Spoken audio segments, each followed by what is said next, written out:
From the eastern shore to Ellicott City, Maryland is no stranger to flooding.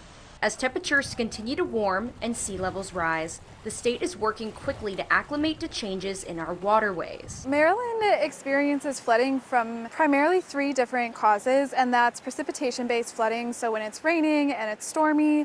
It also experiences flooding from riverine flooding, so this is when rivers are at a really high height and they are overcoming their banks, and that's what we saw in Ellicott City. And lastly, we suffer from high tide flooding. Kate Vogel is the Coastal Resilience Planner for Maryland Department of Natural Resources and says Annapolis is one of Maryland's cities that needs to quickly alter and adapt to rising waters. We have some statues behind you, and all these restaurants here have really been greatly impacted by this. During Tropical Storm Isaias, the water levels came up several feet over city docks, flooding roadways, forcing businesses to protect themselves with sandbags, and lifting boats where boats shouldn't go. It's really funny because as soon as a storm ends, people are out here, they're in the area, they're again trying to feed the ducks, and people are really curious about it, which is why I think it's really important that we start to have a conversation of, is this our new normal? What does this look like? And what to do during this type of event. One thing communities are doing is placing posts and marking fire hydrants to let the people know that if the water gets above a certain height,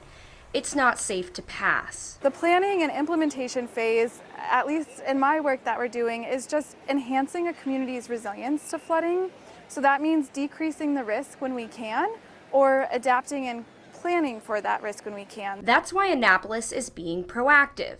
Soon, a revitalization of the city dock parking lot will go underway, turning parts of the lot into a flood garden, creating a much larger parking deck nearby with 700 spaces. This is to help reduce the impacts of flooding, but still encourage recreation and visitation here. And so it's learning to live with how our changing environment is impacting us, but also kind of celebrating that. Maryland Department of Natural Resources has also come up with a user-friendly way to help the community report flooding around the state. My Coast is an app. It's like your Facebook app or your messaging app, and it's also a website, so you can use it on your phone or on your computer. The basics of it is you just take a photo. High tide, flooding, water over roads, and more are what they're looking for. And then you submit it to them. You can use My Coast to check and see how high the water is, when is the nearest tide and highest tide expected.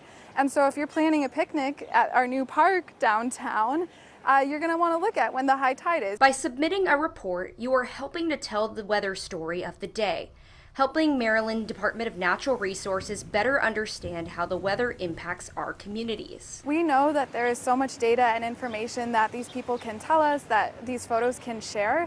And so by collecting these photos, we really get a timeline over the past 5-10 years of what does flooding look like, what is it looking like into the future. As more people start to use the app, more data can be gathered and studied.